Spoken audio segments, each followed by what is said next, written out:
Hola, ¿cómo están? Muy buenos días a todas y todos aquellos que están conectados. Vamos a comenzar este webinar entendiendo eh, que eh, existe personas que están aún conectándose, ¿ya? Así que vamos a esperar unos breves minutos. Bueno, primero yo me voy a presentar. Yo soy Rodrigo Venegas Montenegro, soy abogado del estudio Mont, un estudio que lleva más de 40 años en el ejercicio del asesoramiento jurídico en empresas. Yo soy ex abogado de la Dirección del Trabajo, asesor de empresas en Montt y compañía hace más de 14 años.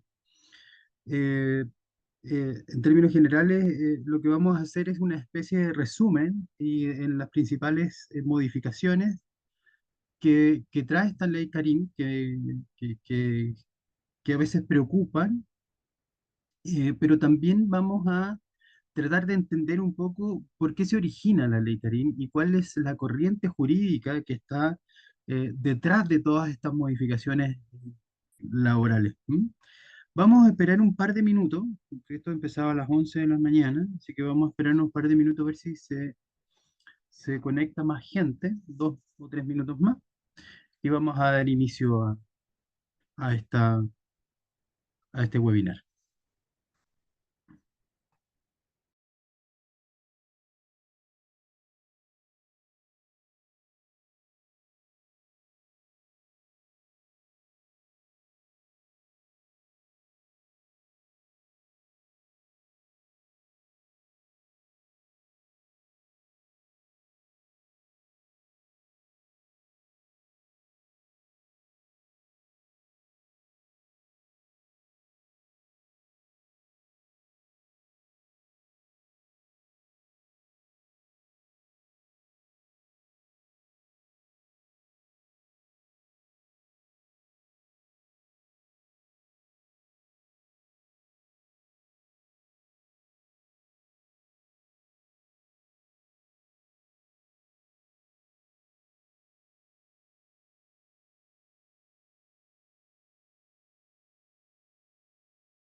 Vamos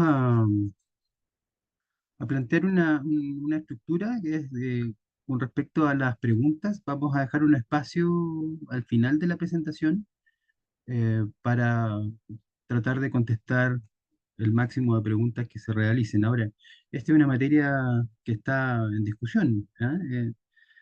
Todo está media líquida.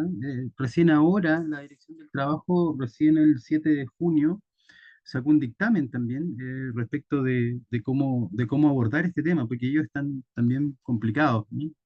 Por la modificación, en definitiva, por la modificación sustancial que tiene el concepto de acoso. Así que esto está ahí.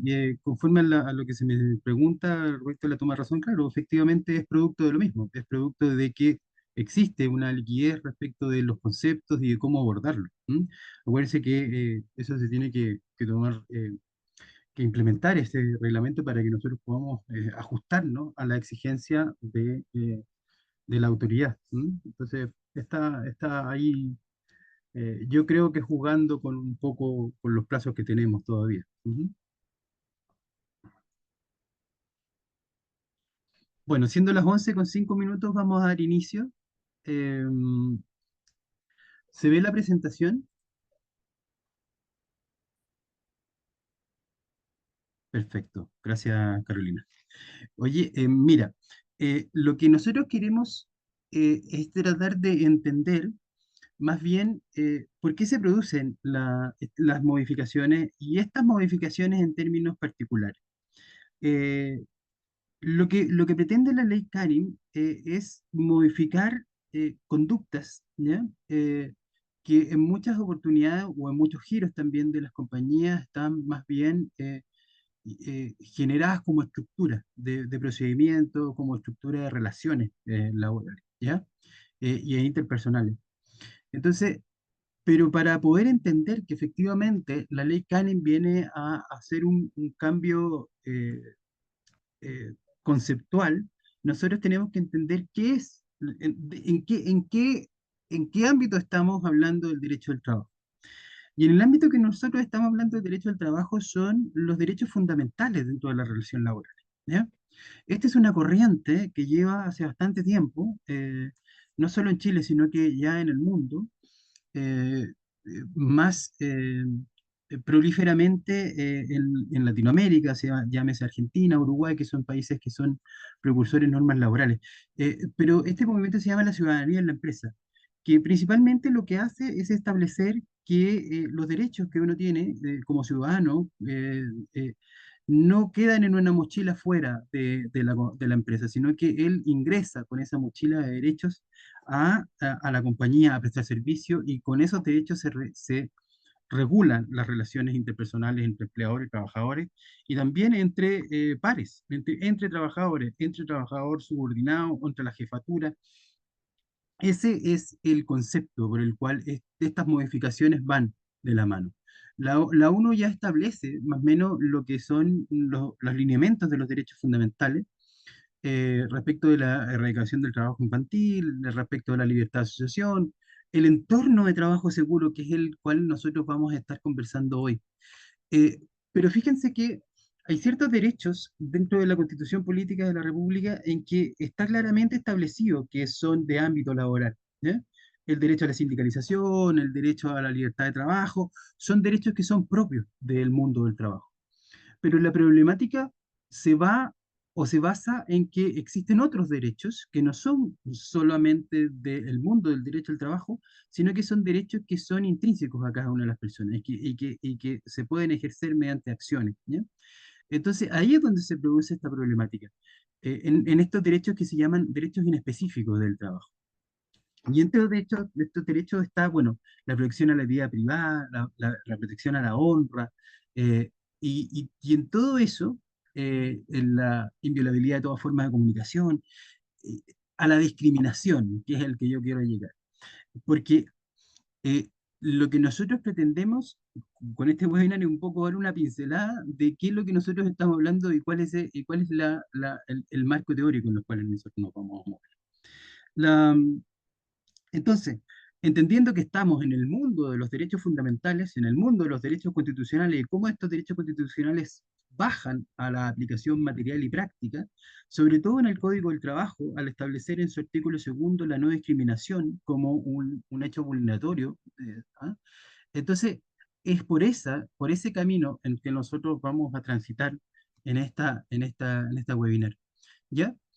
Eh, los actos de discriminación que están establecidos en el código no son que estén establecidos en términos de que se le ocurrió al legislador establecerlo, sino que son más bien conceptos universales de lo que significa la discriminación y en el ámbito en que se desarrolla la discriminación. Eh, y además, fíjense ustedes que el hecho de discriminar, el legislador también le pone un componente que no menor, que en el fondo es el objetivo de anular y alterar la igualdad de oportunidades entre unos y otros. Entonces, no es solo el hecho de discriminar, sino que esa discriminación tiene que ir con un objetivo, tiene que ir con un apellido. ¿Ya? Y esa es la discriminación que nosotros estamos hablando y de la cual vamos a hablar durante la ley Cari. Eh, hay salvedades, se van a preguntar, bueno, entonces, ¿cómo entonces yo separo? ¿Ah? ¿Cómo yo distingo? Bueno, las distinciones están establecidas también en el artículo segundo del Código del Trabajo, que establece que no serán consideradas discriminación todas aquellas distinciones que sean respecto de capacidades. que sean respecto de conocimientos, ¿no? En base a eso, tú puedes elaborar políticas de recursos humanos respecto de las habilidades de cada uno de ellos y establecer protocolos también, que es lo que pretende la norma. ¿Ya? Las normas laborales lo que pretenden también, y así se ha establecido ya con lata jurisprudencia, es que las compañías eh, tengan protocolos y tengan procedimientos establecidos y objetivos, ¿ya? Que no queden a la interpretación. Esa es la máxima. En el fondo es tener la certeza de que la decisión se adopta mediante el cumplimiento de ciertas condiciones objetivas para todos y para todas. ¿M? Bien, eh, hasta antes de la dictación de la ley Carin, nosotros teníamos un procedimiento de investigación y sanción del acoso sexual. Teníamos la ley llamada la ley Zamudio, que nos planteaba la obligación de tener un procedimiento de investigación y sanción del acoso laboral y la discriminación. Pero lo que pretende esta norma es establecer ya más bien un programa y el concepto que tiene radicado es el concepto de la prevención, llamándose esto también a una actitud más bien proactiva de las compañías, de ocupación, ¿ya? De establecer ciertos protocolos debidamente publicitados para que cada uno de los trabajadores entienda cuáles son sus derechos y cómo ejercerlos dentro de la compañía. ¿Ya? Ahora, siempre se va a hablar de derechos de trabajadores, ¿ah? Para que no quede ahí como dándose vuelta y bueno, entonces, ¿cuáles son los derechos de los empleadores? Bueno, el Código del Trabajo tiene más de 500 artículos y dentro de esos 500 artículos no existe ninguna obligación para los trabajadores. ¿Ya?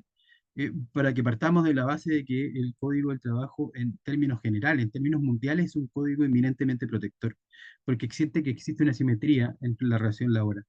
Entonces, son todas obligaciones para los empleadores. Entonces, yo hablo desde el punto de vista de cómo se establece el código y cómo se relaciona el código también con los participantes en este mundo laboral. Las obligaciones para los trabajadores están establecidas en instrumentos que crea el empleador y que son los contratos de trabajo, que son el reglamento interno, que son los protocolos, que son los implementos o sea, los procedimientos de trabajo seguro. Esos son los mecanismos, en los instrumentos por los cuales uno puede establecer ciertas obligaciones y administrar de mejor forma el contrato. ¿Ya? Bueno, la ley Karin, el objetivo principal, efectivamente, como yo les señalaba, es el tema de prevención. No solo el tema de la sanción, ¿ya? Se preocupa de la sanción, obviamente, el legislador, pero lo que le interesa efectivamente es que existan medidas preventivas y de resguardo, ¿ya? Del acoso laboral, sexual y de la violencia en el trabajo, ¿ya? A eso nos vamos a abocar.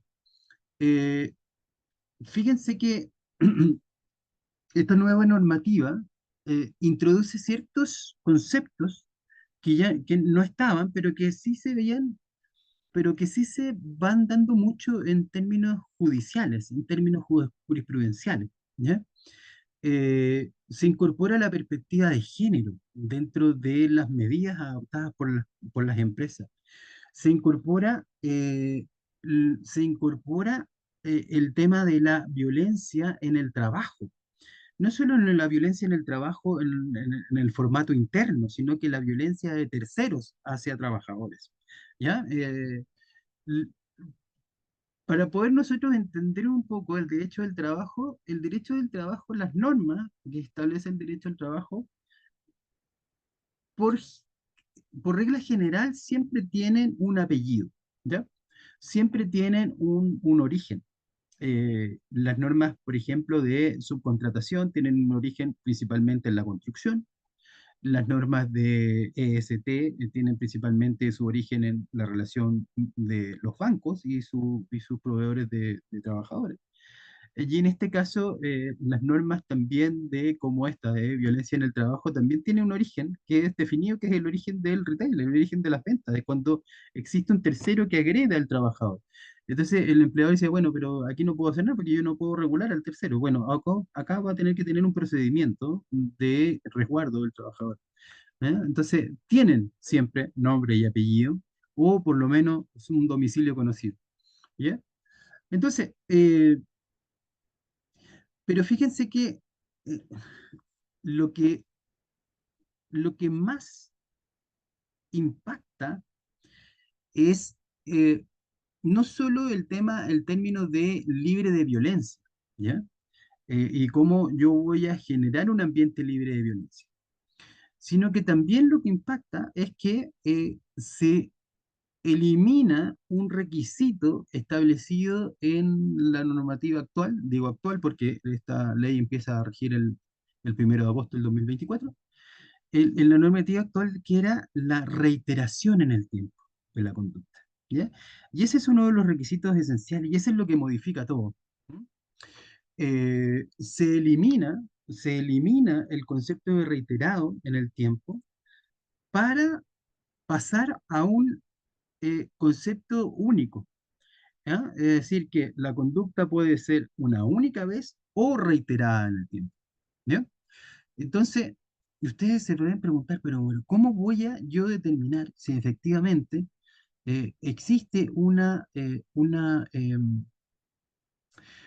acción que sea por única vez, pero que produzca tal impacto en la persona que se entienda que existe un acoso laboral, una discriminación o una humillación o un menoscabo? Y fíjense que yo me quedé dando vuelta en esto, ¿no? Y se me aparece justo el ejemplo de las redes sociales. Las redes sociales basta que uno publique una sola publicación de alguien o por alguien para que esto se transforme en viral. Y las consecuencias de esa viralización se radican principalmente en la persona que está involucrada. Yo lo hice una sola vez. A eso apunta el legislador. Ese es como su modelo regular. ¿Ya? Entonces, entendiendo cuál es ese modelo regular, es que uno se puede comenzar a explicar más fácilmente de cómo poder determinar cuando se señala, oye, es una sola vez, cómo voy a plantearlo? Porque la vez anterior que conversaba sobre este tema, decía, bueno, y si alguien lo pilla atravesado y le dice efectivamente, y le alza la voz, bueno, no sé si va a ser tanto el menoscabo allí. Pero si alguien, por ejemplo, le envía un correo con copia a todo el mundo, denostándolo una sola vez, ya existe una vulneración, a lo mejor, de algún derecho fundamental, que es el de la discriminación o el acoso laboral. ¿Ya? Entonces, fíjense que cuando uno se pone a pensar, eh, puede que resulte que va a encontrar varios ejemplos de que puede ser solo una vez. ¿Ya? La categorización, por ejemplo, de irresponsable en un trabajador puede que solo se haga una sola vez y eso se mantenga en el tiempo. ¿M? No es que yo le diga irresponsable todos los días. ¿Me entiendes? Entonces, a eso apunta la normativa. Entonces, no es tan difícil encontrar ejemplos de esta situación. ¿Ya? Entonces, claro, que ese es el rango principal, ¿ya? Y la principal modificación. Ahora, otra modificación muy importante es el enfoque de género, fíjense. Este enfoque que en el fondo lo que dice es, mire, yo no creo un trato em, especial. Lo que yo quiero es el mismo trato. ¿No? Esa es la lectura, ¿ya? Entre hombres y mujeres. ¿M? Lo que yo no quiero es un trato especial, sino que lo que yo quiero es que me apliquen las mismas reglas que se aplican a hombres, que se apliquen a mujeres. Y fíjense que el dictamen de la Dirección del Trabajo, si me permiten hacerle una sola lectura bastante breve, eh, dice que el enfoque de género da cuenta de una presencia de una estructura de poder asimétrica, que asigna valores, posiciones, hábitos diferenciales a cada uno de los sexos y por ende estructura un sistema de relaciones de poder conforme a ello, el cual se ha conformado una lógica cultural, social, económica, política, omnipresente en todas las esferas de las relaciones sociales. Entonces uno se empieza a empezar, bueno, ¿cómo bajo esto a la tierra? ¿Ah? En el mundo de la idea, ¿cómo las bajo?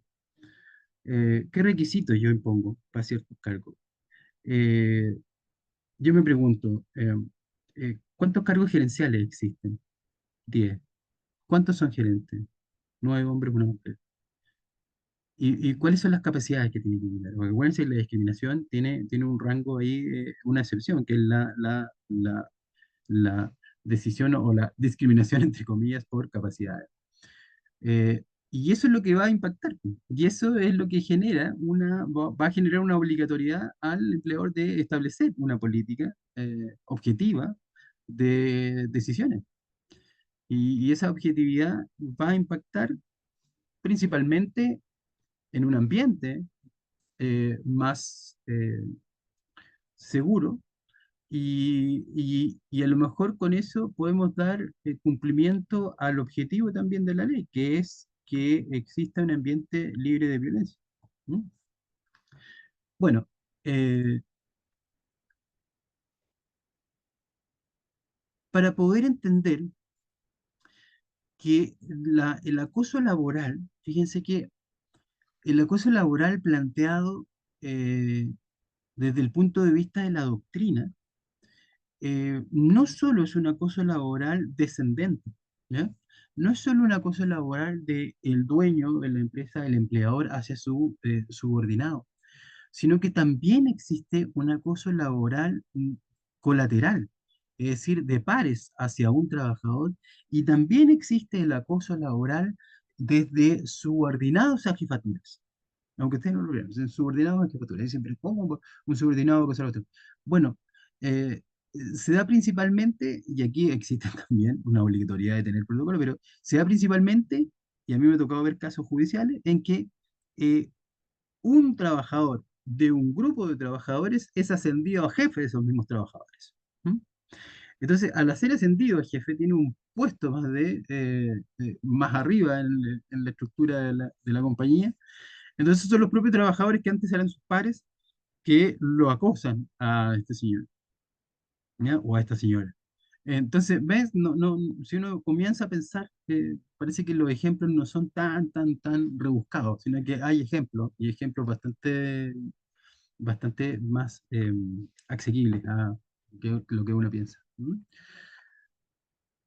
Bien, eh, bueno, eso ya lo conversé, se elimina la necesidad de la reiteración del acoso laboral, esa ya puede ser solo una sola vez, y va más bien dado, fíjense que eh, al mundo tecnológico también, ¿eh? Como yo le señalaba, basta solo un correo electrónico en términos despectivos para que se configure esto, ¿eh? Basta un solo mensaje de WhatsApp, si es que yo utilizo WhatsApp como herramienta de trabajo, para que ese mensaje quede ahí permanentemente, ¿eh?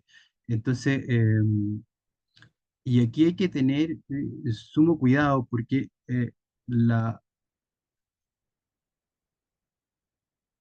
la, eh, quien recibe, este es bien importante, uno siempre se debiese poner en la vereda de quien recibe, quién es el receptor de esto, porque en el fondo, aquí quien califica si efectivamente existe o no existe una cosa es el receptor de la acción. ¿Mm?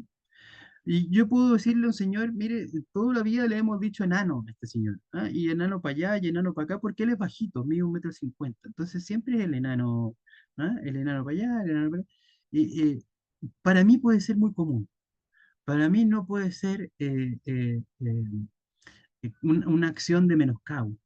Pero ¿qué pasa con el receptor de ese enano? ¿Mm? ¿Qué pasa con él que le digan reiteradamente? ¿O qué pasa con él que le hayan dicho solo una vez? Y a nadie le dice por el nombre, sino que todos le dicen por esta forma despectiva. ¿Me entiendes? Entonces, esa naturaleza, esa naturalidad de ciertas acciones van a tener que ser revisadas a través de esta norma y van a tener que ser reguladas a través de esta norma, porque lo que implica, eh, la, la aplicación de esto es que yo tenga un actuar más eh, proactivo dentro de estas relaciones laborales. ¿M? Las relaciones laborales se complejizan cada vez más, porque en el fondo lo que existe es una forma de regular las relaciones laborales, incluyendo todos sus derechos, ¿m? Incluyendo todos sus derechos. Bien, conceptos nuevos, maltrato, menoscabo o humillación, que es lo que yo le señalaba con el apodo. Eh, la reiteración ya no es un requisito de menoscabo. Falta que solo sea una vez para que se entienda así. Y se va a entender así por el receptor de esa acción. ¿Cuál es nuestra obligación allí como empleadores? Nuestra obligación es principalmente establecer mecanismos preventivos de las situaciones de acoso. ¿Cómo se establecen estos mecanismos preventivos? Bueno, se establecen a través de procedimientos, se traducen a través de capacitaciones, se traduce o se materializa a través de canales establecidos para efectuar denuncias, canales que vamos a ver un poco más adelante, que también tienen que cumplir ciertos requisitos. Y es más, fíjense, que modifica un poco esta forma de relacionarse que modifica ciertas obligaciones también para los empleadores. Dice, bueno, todo esto nosotros lo tenemos en los reglamentos internos. Y bueno, vamos a tener que modificar el reglamento interno. Pero hay ciertas empresas que no están obligadas a tener reglamento interno. Sí, el reglamento de higiene y seguridad, porque eso no tiene número mínimo de trabajadores, sino que a partir de uno lo tiene que usar. Pero el reglamento interno de orden no tiene un máximo para poder exigirle. Bueno, en los casos en que no sea exigible el reglamento de interno para las compañías, sí va a ser exigible tener un protocolo respecto del acoso sexual, laboral y la violencia en el trabajo. Entonces, va apuntando a establecer reglas comunes y establecer reglas objetivas. Allá apunta. ¿Ya? Siempre yo le he señalado esto. Eh, no sé si ustedes están certificados ISO, ¿ah? La ISO 9001. Yo creo que el legislador apunta hacia allá, apunta a que cada una de las compañías entienda que el establecimiento de protocolos, el establecimiento de procedimientos es la forma de administrar. ¿Ya?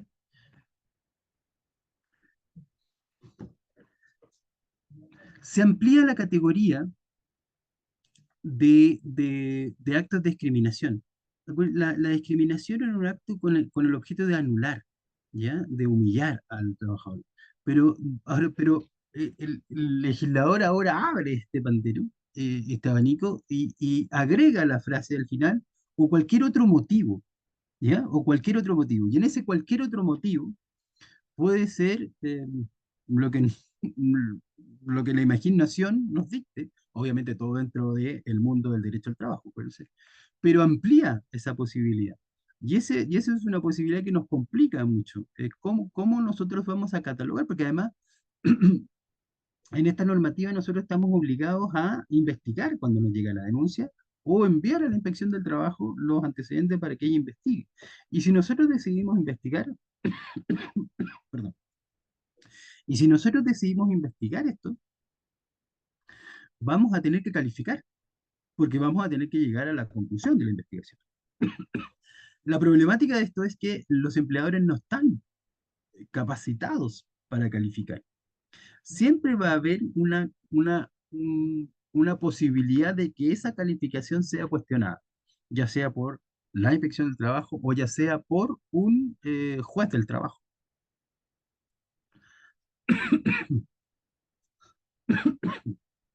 Se modifican las normas del contenido del reglamento interno sobre las nuevas conductas de acoso. Esto es lo que lo señalaba, van a tener que tener un protocolo y ese protocolo obviamente va a estar, nosotros estamos a la espera, que alguien me pregunte, nosotros estamos a la espera de que se dicte un reglamento, ¿ya? Para ver cuáles van a ser los requisitos de esos protocolos, ¿ya? Así que eso aún no se ha dictado y ahí alguien me preguntaba. Yo creo que juegan un poco con la entrada en vigencia de la norma, porque esto entra en vigencia el 1 de agosto. Así que, bueno, como estamos en Chile, lo más probable es que salga ahí a mediados del mes de julio. ¿Bien?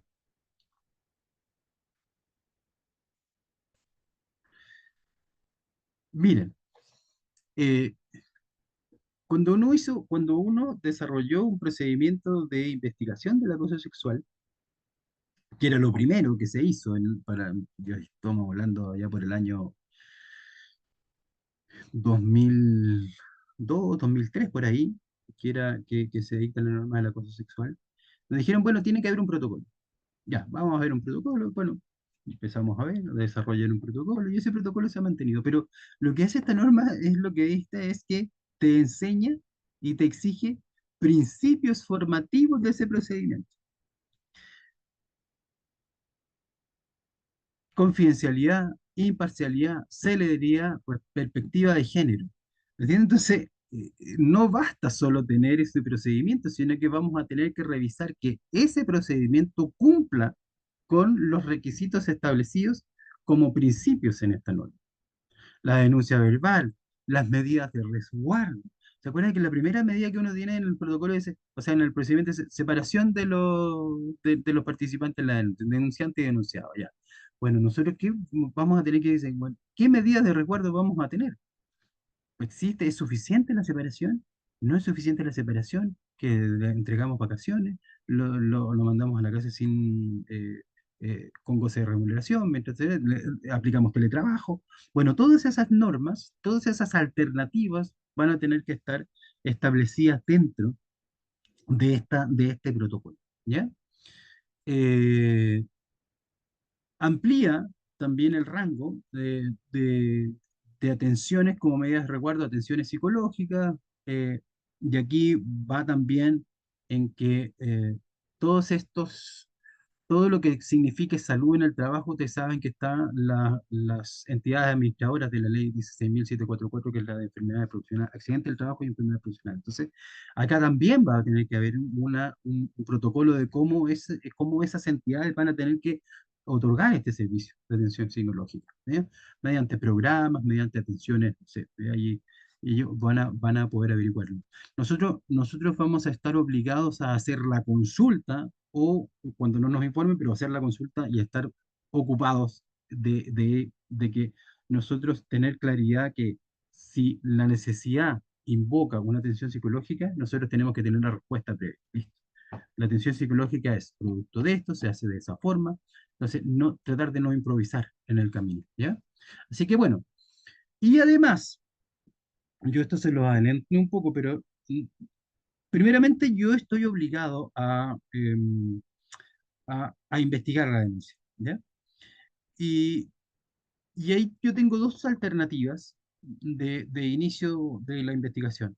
O la investigo yo como empresa, a través de los ciertos protocolos, cumplimiento con los principios, bla, bla, o la remito a la inspección del trabajo.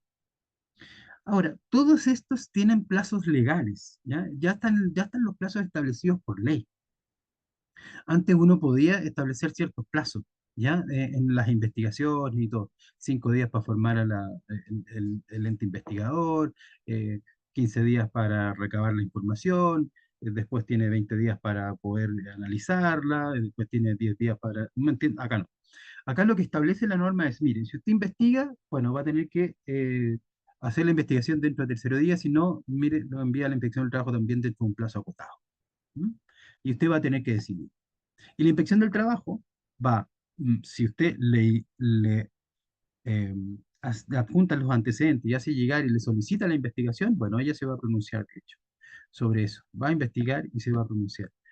Pero también se va a pronunciar cuando yo investigue, yo empleador investigue, y esa investigación va también a estar en, entre comillas, para que se entienda, en tela de juicio, porque la inspección del trabajo se va a pronunciar acerca de las conclusiones que llegamos en los informes. ¿Ya?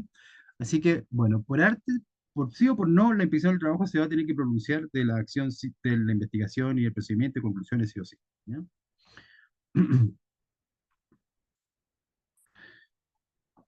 Miren, plazos de medida adoptadas también va a tener que ser sumamente claro. Intervención del Ministerio Público cuando se trate de delitos, ¿ya? Eh, Despido del trabajador denunciado, que esa es la sanción que ya está en el artículo 160 del Código del Trabajo como sanción, como causal de término de contrato sin indemnización. ¿Eh? Pero todas esas cosas nosotros tenemos que regularlas. Ahora, nosotros, hay ciertas, hay ciertas causales, por ejemplo, de que solo tienen el enunciado.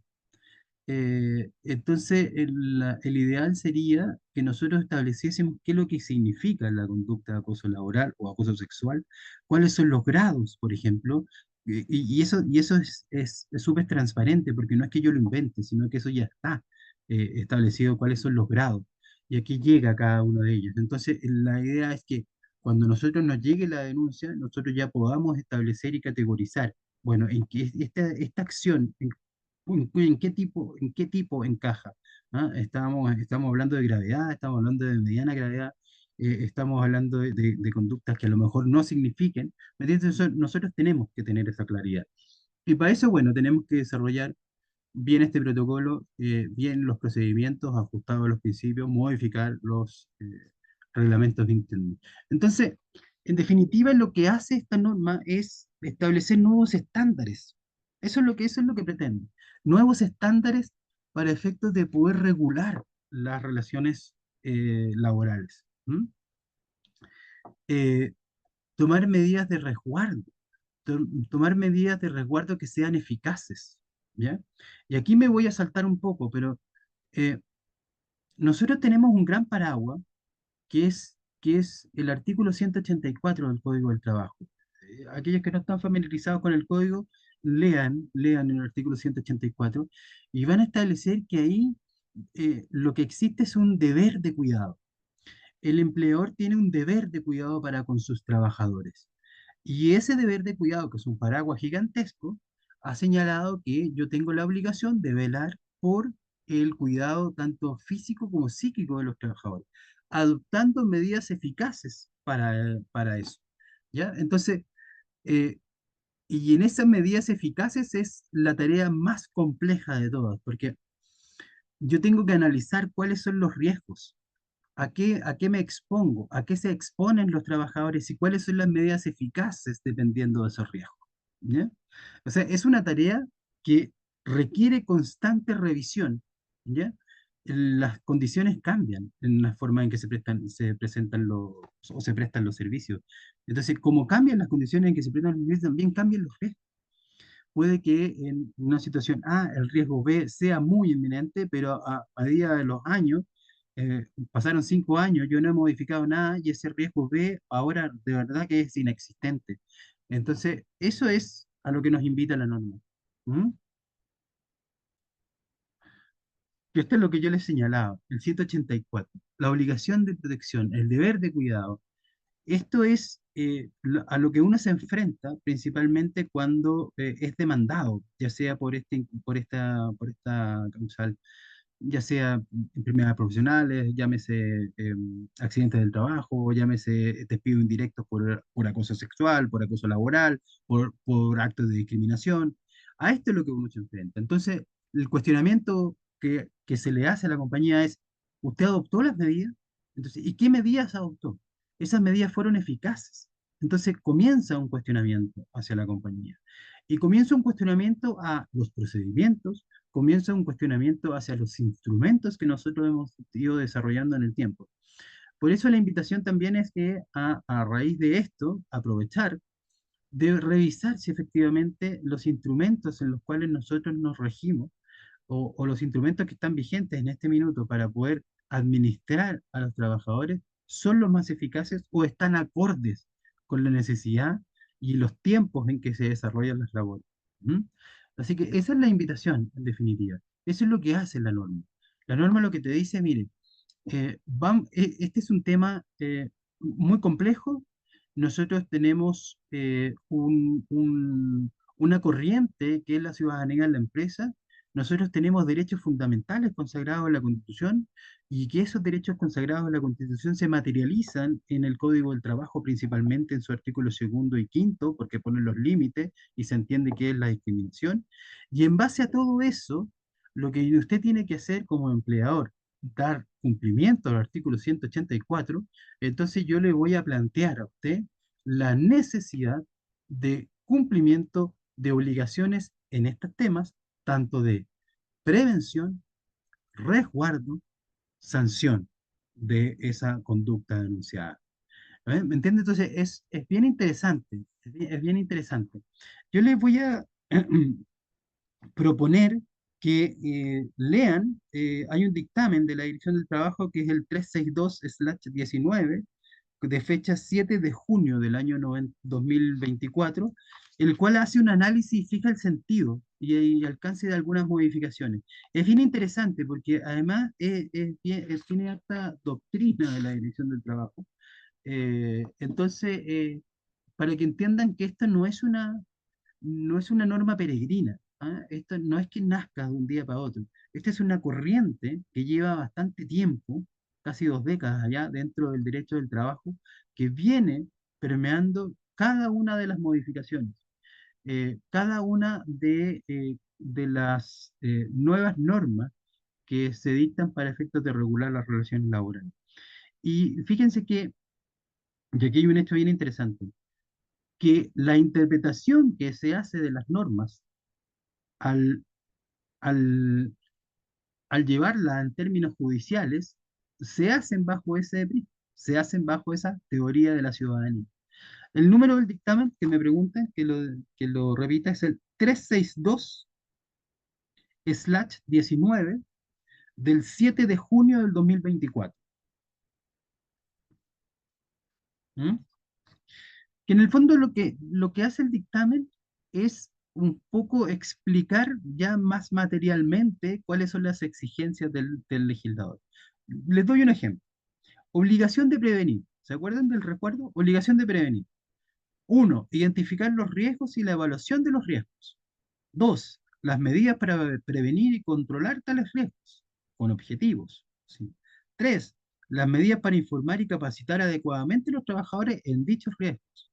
Cuatro, las medidas para prevenir el acoso sexual, laboral y la violencia del trabajo conforme a la naturaleza de los servicios prestados y el funcionamiento del establecimiento o empresa. Cinco, las medidas de resguardo de la privacidad y la honra de todos los involucrados en los procedimientos de investigación. Entonces, es bien interesante porque es un dictamen que en el fondo te da muchas más herramientas para tú poder comenzar a elaborar tu protocolo, para comenzar, o si ya lo tienes, como para comenzar a hacer este cruce, si efectivamente estoy o no estoy cumpliendo con las exigencias normativas. Y además esperar obviamente el reglamento que él también lo que nos va a señalar cuáles son las exigencias y cuáles son las razones de apuntar a la fiscalización. Porque acuérdense que las normas laborales tienen tienen un componente social. Y como tienen ese componente social, también el Estado está obligado a procurar el cumplimiento de esas normas y tiene una herramienta que se llama Dirección del Trabajo, que aplica fiscalización y sanciones de el no cumplimiento de dichas normas. Entonces, eh, para no caer en esto, es que vamos a tener que ocuparnos de elaborar ciertos protocolos conforme a las nuevas exigencias. Bien, eso es una pincelada de lo que se nos viene el año en agosto del 2024. Hay que ocuparse, hay que tratar de tener ya visto cómo vamos a enfrentar este nuevo desafío, cómo vamos a cumplir estos requisitos y mm, tomarlo como una oportunidad de tener un ambiente tranquilo de trabajo, que eso es bien interesante. ¿M?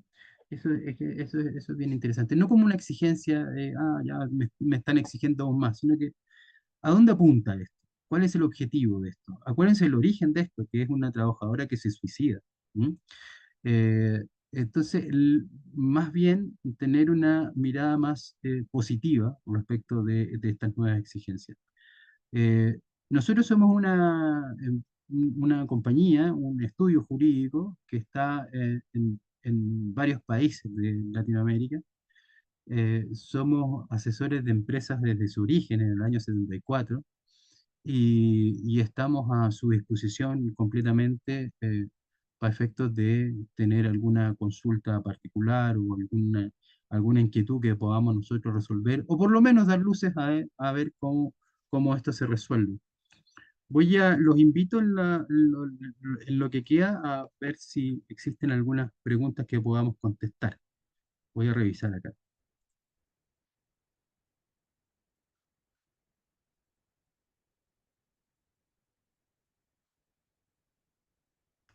Carolina tiene una consulta. Dice, INE está a cargo del censo. ¿En qué cambia esta normativa si, por ejemplo, hace unos días una censista sufrió acoso sexual al interior de un domicilio mientras realizaba su trabajo? El único protocolo que siguió la encargada fue llevarla a una comisaría y al llamar a la fiscal, esta indicó que como no había habido violación, no procedía a la detención del tipo y que se debía seguir por la vía judicial si quería continuar. Así que ganas tan de denunciar. ¿Cambia algo esto en la nueva ley respecto al empleador y para la víctima? Bueno,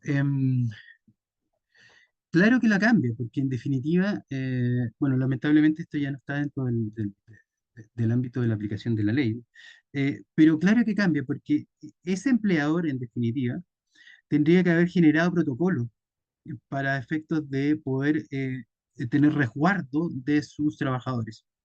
Eh, Protocolo de llamado, protocolo de aviso, protocolo de tener un supervisor para efectos de poder establecer un resguardo a la trabajadora acosada. Entonces, claro que cambia porque efectivamente existe una obligación de mantener también de trabajo libre de violencia y libre de violencia de terceros. ¿Ya? Eh, eh, Cambia, sí, claro que cambia. Dice, Anonymous 70, dice, gracias Carolina por la pregunta. Dice, ¿qué pasa si no se decide a investigar? Eh, nosotros tenemos, nosotros tenemos una obligación como empleadores y la obligación es investigar. Si no se decide investigar, bueno, lo que va a haber ahí es una sanción por parte del ente administrativo que es la Inspección del Trabajo, igual se va a investigar. Pero no solamente eso, sino que también podrían haber consecuencias indirectas, que son que la trabajadora denunciada, o perdón, la trabajadora denunciante, al no tener respuesta de su empleador, podría perfectamente desvincularse con un autodespido y demandar a este empleador a efectos de señalarle al tribunal que él incumplió su deber de cuidado. Y al incumplir su deber de cuidado, incumple las normas establecidas, ya sea en la norma o en el contrato de trabajo, y por ende se violenta mi derecho fundamental a la no discriminación en la protección de la vida y la honra de la persona. Y por ende se le debiesen aplicar las sanciones que tiene preparada el propio legislador cuando una empresa vulnera algún derecho fundamental, que principalmente son sanciones remuneratorias. Que van de 6 a 11 remuneraciones como indemnización, aparte de todas las cuotas, ¿no? Y aparte de incluir esta empresa dentro de un registro de normas de empresas infractoras a las normas constitucionales, y además de una prohibición de contratar con el Estado por 2 años, y además de una multa de hasta 300 UTM. Entonces, ¿qué pasa si no se decide investigar? Bueno, pasan muchas cosas.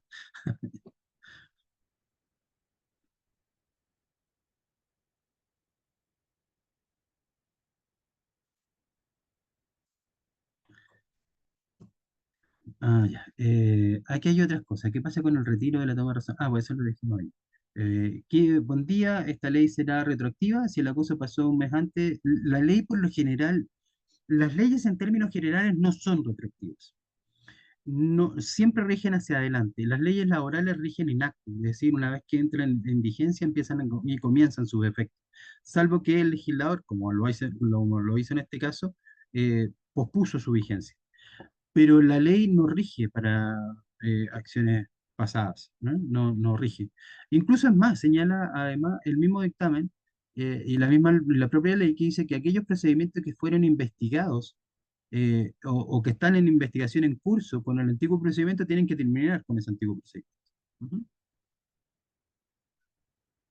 Dice, si un sindicato establece que solo los asociados son beneficiarios de un monto de aguinaldo, ¿es discriminación laboral por parte del sindicato? A ver, yo creo que, a ver, es un poco ambigua la pregunta, pero todo lo que signifique la organización sindical o un sindicato o sus asociados, acuérdense que ellos se rigen por un instrumento que se llama contrato colectivo. Si el contrato colectivo establece un monto X de aguinaldo que negoció con su empleador, ese monto X de aguinaldo se debiese aplicar solo para aquellos trabajadores que participaron en la negociación colectiva y que están en nómina de la negociación colectiva. Ahí no existe discriminación.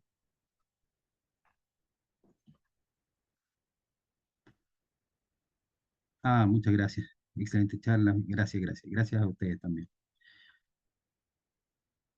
¿Alguna otra pregunta, consulta? Bueno, están los datos ahí en nuestras oficinas en Santiago, están los correos para eh, atenderlos cuando ustedes quieran en sus requerimientos, tratar de darle respuesta.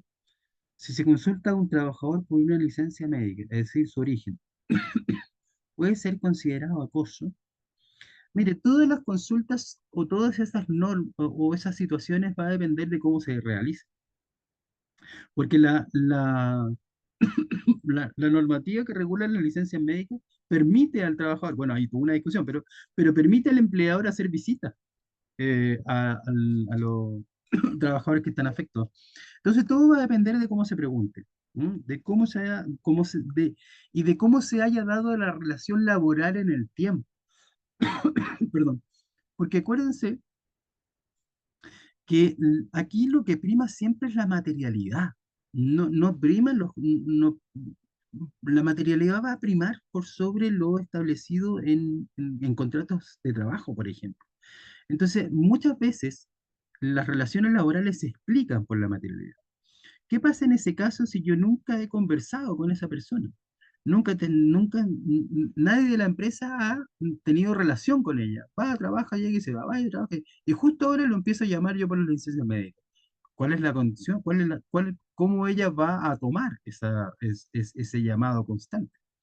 ¿Qué pasa si esa persona participa, existe un ambiente laboral agradable? Entonces yo la llamo por la licencia, hola, ¿cómo estás? ¿Cuánto te queda? Lo más probable es que el contexto va a ser muy distinto.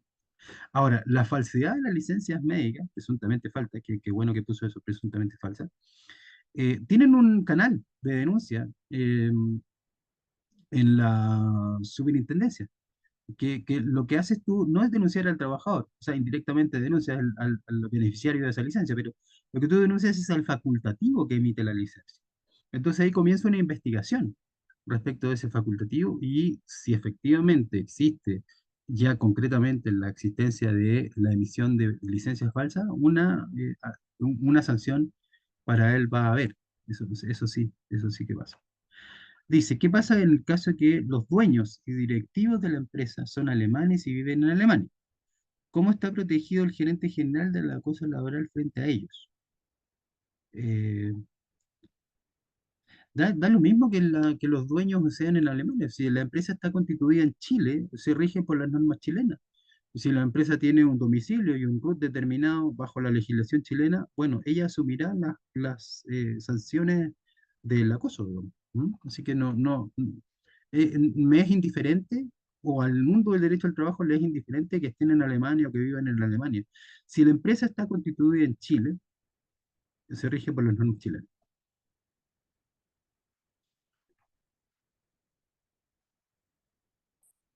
Me quedan unas por acá. A ver,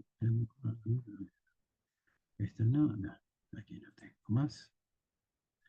Y acá, a ver si llega una a otra. ¿Qué pasa con Rodri? No, no. Parece que ya no tengo más preguntas. Bueno, al no tener más preguntas, reitero, nosotros somos una empresa, un estudio jurídico con más de 40 años de trayectoria. Nos dedicamos al asesoramiento de empresas en términos amplios y generales, tributarios eh, y particularmente laborales. Así que los invito, ahí están los datos, que el que se desee comunicar conmigo para tener una entrevista, no hay ningún problema. Así que les deseo muy buena tarde, que ya son las 11:54 del día jueves. Así que estén muy bien.